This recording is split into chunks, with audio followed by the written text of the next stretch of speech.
فيلم كابتن مصر فيلم مش رياضي ولا كروي ولا حتى قصة للاعب بعينها، قد ما هو فيلم بيتكلم عن مبادئ معينة، ووضح ده في كذا جانب في الفيلم. رغم ان هو فيلم عبثي ولكن اتعمل بشكل كويس، والكوميديا اللي فيه عالية جدا وعجب جمهور محمد امام. ومش هطول عليكم ويلا ندخل على الفيديو. الفيلم بيبدأ ان انبي بتلعب الاهلي في نهائي كاس مصر، وان الاهلي كسبان بهدف في الدقيقة 30 في الشوط الاول. فالمدرب يقرر ان هو يعمل تبديل عشان يغير سير المباراة، وبيطلب من المساعد بعض الاسماء عشان ينزلوا، ولكن المساعد بيرد عليه ويعرفه ان كل لاعب فيهم عنده ظرف وما جاش المباراه. ما علينا، يعني هنتكلم على الاسفاف ده في نهايه الحلقه. المهم المدرب يقرر انه ينزل الكونغو كان سايب الماتش ومضيها 5 في الدبليو سي، والمساعد يدخل عليه ويفاجئه انك هتنزل تلعب. والكونغو ما كانش مصدق نفسه لدرجه انه راح يسلم بذهول على لعيبه اصحابه واحد واحد قبل ما ينزل. وينزل الكونغو وفرصه ورا فرصه ويجيب الجون الاول ويكون في حاله من الذهول، وبعدها بشويه يسجل الهدف الثاني ويكسب انبي، والكونغو ياخد رجل المباراه ولكن يغمى عليه من الفرح. وكالعاده الاهلي والزمالك بيتخانقوا عليه، لكن هو بيرفض الاهلي عشان بيشتروا اللعيبه ويقعدوها دكه سنه ولا اتنين لحد ما يتباعوا لاي فريق اخر غير الخصم. وضرب المثل بطلع الجيش. ويرفض الزمالك بسبب ان نص اللعيبه او اغلبهم مش بياخدوا مستحقاتهم، ويرفع قضيه على الزمالك للفيفا. والكونغو كان طمعان في الاحتراف بره مصر، وكان في لقاء صحفي وحسن شحاته رن عليه مخصوص عشان يضمه للمنتخب. وهو رايح للمعسكر يحصل عكس المتوقع، يخبط امين شرطه ويعمل له عاهه مستديمه ويتحكم عليه ب3 سنين سجن. ويقف كمال في طابور المساجين اللي داخلين السجن، وطبعا اول حاجه ان هو لازم يحلق شعره، ولكن كمال يرمش علبه سجاير للمسجون اللي هيحلق له ويعدي بحلاقه كويسه. بعدها يدخل اوضه المساجين ويسمع صوت شخير ويشوف له ركنه ينام فيها، ويقابل قلاش وقلاش يساله هتنام فين، فوق ولا تحت، بس بطريقته هو. من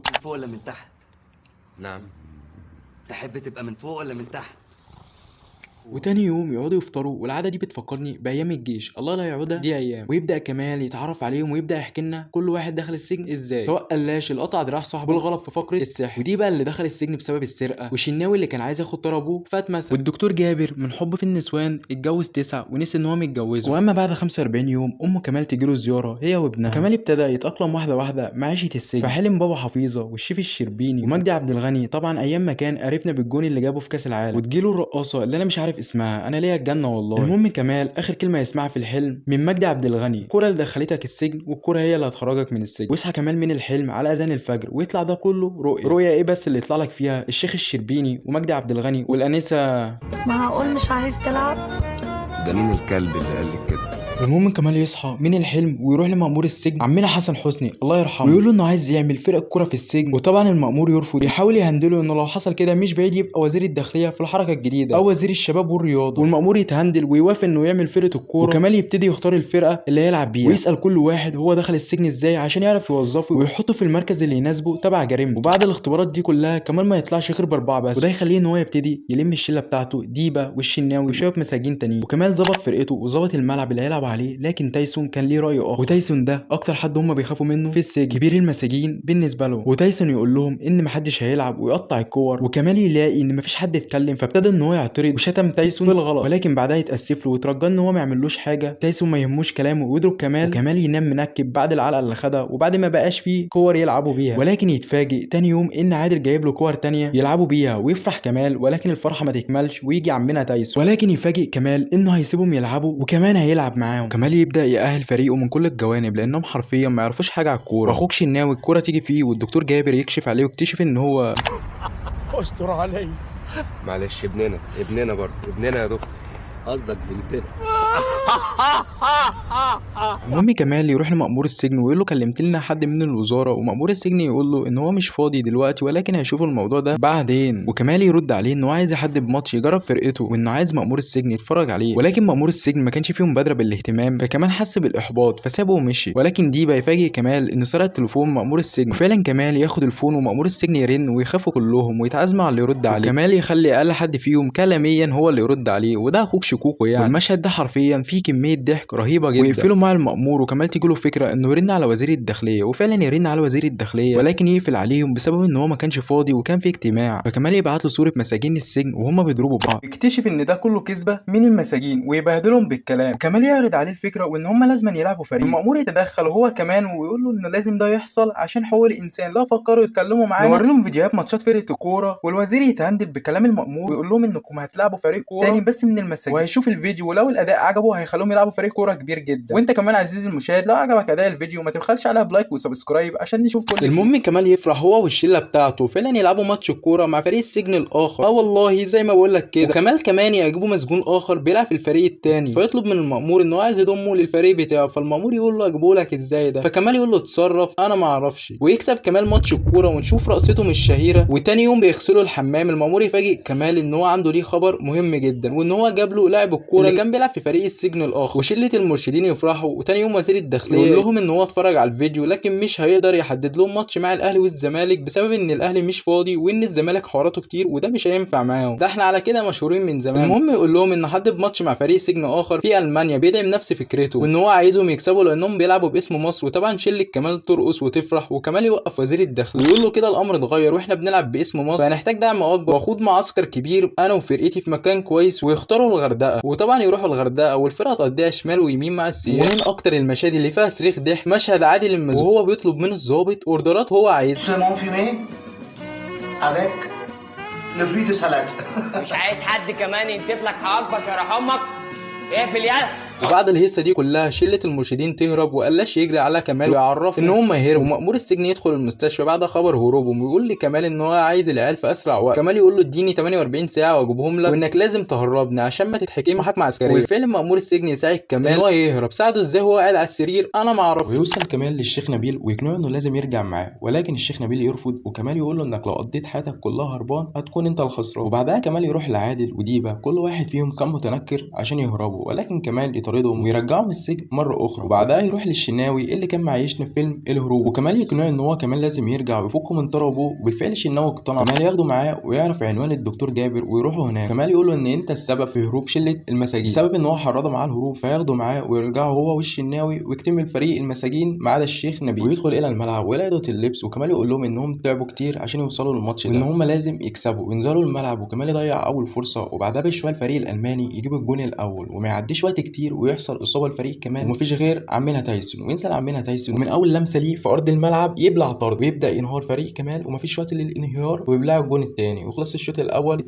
2-0 للفريق الالماني. ويدخلوا اوضه اللبس والكابتن حسام يفشخ الفرقه. اقصد كابتن كمال يزعل لعيبته ويقول لهم ان هو اختارهم عشان هم رجاله مش عشان لعيب الكوره وندخل في حاله من الدراما. ويقول لهم ان هم تعبوا كتير عشان يوصلوا للماتش ده فلازم يكسب باي طريقه. ويدخل الشيخ نبيل ويقول له وحياه ابني لا نكسب الماتش. وينزلوا الملعب وكمال يصنع الجون الاول للشيخ نبيل ومفيش وقت كتير وكمال يصنع الجون الثاني لديبا وديبا يسجل الجون الثاني والماتش بقى 2-2. ويحصل عرقله عند ضربه الجزاء للفريق الالماني. ويدخل مولر اخوك شناوي يتخيلوا ان هو بعمه وجلابيه قال لك بس ده طرقه دي مالكش دخل بيه. فشناوي يصد ضربه الجزاء وفي نهايه الشوط الثاني الكونغو يلم قدام 18 الفريق الثاني ويشوط الكوره ويسجل الهدف الثالث ويكسب فريق الكونغو وياخدوا كاس المرشدين. نشوف رقصتهم الشهيره. وبعد مرور 3 سنين ديبا يروح تشيلسي وعادل وقلاش يدخلوا مع بعض في المسرح واخوك شناوي هو فقره السيف ولكن قلاش ما بيحرمش ويدخل السيف غلط مره اخرى فاخوك شناوي. الشيخ نبيل كان واحد من الجمهور في الفقره دي وطبعا الدكتور جابر يجي يكشف على دراع شناوي. وفي النهايه نشوف الكونغو وهو بيمثل منتخب مصر وهو لابس اشاره كابتن مصر. مبدئيا كده ده اكتر فيلم عبثي هتشوفه في حياتك بس في نفس اللحظه الفيلم مليان ضحك بطريقه رهيبه وافيهات مبنيه بشكل حلو قوي. في البدايه كده فكره الفيلم نفسها تعتبر عبثيه يعني ايه مساجين يتعمل لها فرقه وتبقى لعيب الكوره. ده على كده بقى يا صاحبي الشاب الموهوب اللي ما يلاقيش حظ في الكوره ياخد له سنتين جوله جوه السجن ويتشاف اكتر ويبقى لاعب كبير ويبقى لاعب كوره. تاني حاجه في تدخل كبير ما بين المسجون كمال والمأمور. يعني انا حاسس ان المأمور في بعض الاحيان بيكون هو المسجون وكمال هو اللي مأمور. يعني كمال بيتعامل معامله احسن من الضابط مع المأمور نفسه ومش دليل قوي ان سبب المعامله دي ان كمال هندل المأمور في البدايه بسبب ان فكره الفرقه لو نجحت المأمور هيترقى ترقيه كويسه وممكن يكون وزير الداخليه او وزير الشباب والرياضه زي ما كمال قال. يعني لو كانت عملت بشكل احسن وكمان مسك حاجه على المأمور بالصدفه فده كان هيبقى دليل قوي ان انا كمشاهد وانا بتفرج فاهم ان المأمور بيخاف من كمال وبيعمل له الف حساب بسبب ان كمال ماسك عليه حاجه. ده غير ان اصلا وزير الداخليه لما سرق تليفون المأمور وبعت صور المساجين لوزير الداخليه وهما بيضربوا بعض وده عشان الوزير يجي ويعرض عليه الفكره. والوزير لما جه وعرف ان ده كله حوار من المساجين خدش اي اكشن غير ان هو كان مقموص وقالب وش. كمان الاحداث اتطورت وتايسون كان يضرب وزير الداخليه. انت فاهم انا بقول ايه؟ ده وزير الداخليه يا ابني مش كابتن حسن شحاته. كمان المشهد اللي انا استغربته جدا من المؤلف هو لما كمال طلب من المأمور يهربها عشان يجيب بقيه المساجين والمأمور بالفعل يساعد كمال ان هو يهرب. قشطه يا عم المأمور ساعده وهو اصلا رايد على السرير بس زي كمال بعد ما يهرب عشان يجيب بقيه المساجين يرجع تاني وهو مرجع ديبا وعادل. يعني محدش في الاسم يعرف ان كمال ده مسجون ولا حتى هربان. لا وديبا مبسوط قوي تحس ان هو راجع بكاس العالم للمرشدين او كان كان في مهمه رسميه، ومن اغرب ما في الفيلم هو انتقال الشيخ نبيل من سجن لسجن. وده انا عايز المخرج معتز التوني يقنعني ازاي هو شاف ان في انتقالات بتحصل ما بين طلائع الجيش وحرس الحدود عادي، قال لك بس هعلق عليهم. ولكن الفيلم فعلا بعيد عن كل العبثيات دي، ولكن كتصنيف كوميدي فهو فيلم قوي وقدر ان هو يضحكك بطريقه رهيبه، سواء محمد امام في شخصيه كمال او شخصيه قلاش وديبه والشناوي وعادل والدكتور جابر واخوك شكوكو، مودي الفيلم في ليفل عالي قوي في كوميديا. يعني عندك شخصيه شناوي ودي اكتر شخصيه انا بفطس منها ضحك في الفيلم ده بجد. احمد فتحي ما كانش بيعدي مشهد غير لما بيفطسك ضحك. وطبعا شخصيه قلاش، وبجد يعني لو شلنا محمد سلام من الفيلم ده هيكون في جانب فاضي بشكل كبير جدا. وعلي ربيع وايام مسرح مصر لما كان علي ربيع بيضحكك من قلبك بالفعل، مش العبثيه اللي بنشوفها معاه الايام. بجد قصه الفيلم كله كان اختيار موفق ليه وطلعوا لنا كوميديا رهيبه جدا. اما لو جينا للمبادئ اللي الفيلم بيتكلم عنها، وهي ما بين قطبي الكره المصريه الاهلي والزمالك، وده بسبب ان في الحقبه دي الاهلي كان بيشتري لعيبه كتيره جدا ويقعدها سنه واثنين وثلاثه على الدكه. وده يرجع لاسئله كتير، هو ان الزمالك ما يشتريش اللعيبه دي او نادي تاني يشتري اللعيبه ويستفاد بيه؟ لا، انا ممكن اجيبه واقعده دكه، ولو قدرت ان انا استفاد بيها استفاد، لو ما استفدتش عادي قاعد دكه سنه ولا اتنين لحد ما مستواه يبدا يقل، وبعدين ابقى اطلعه الفريق التاني. اما فريق الزمالك ففي الحقبه دي الزمالك كان بيشتري لعيبه كتيره جدا. يعني انا فاكر سنه 2015 لما المستشار مرتضى منصور مسك فريق الزمالك جاب حوالي ازيد من 19 او 20 لاعب في موسم واحد، فده عدد كبير جدا، وفي الاخر اللعيبه بتاخد فلوسها من الفيفا. والفيلم في الوقت ده اتكلم عن المشاكل دي، لكن اللي انا عايز اقوله لك ان المشاكل دي لسه موجوده لحد الان. خلص الكلام. بس كده يا قلب اخوك، كان معاكم احمد مجدي. فلو وصلت لنهايه الفيديو فانت انسان محترم، وما تنساش تعمل لايك وسبسكرايب وتقول لنا رايك في كومنت وتعرفني حابب اتكلم عن ايه الفيديو الجاي. اشوفكم على خير، سلام.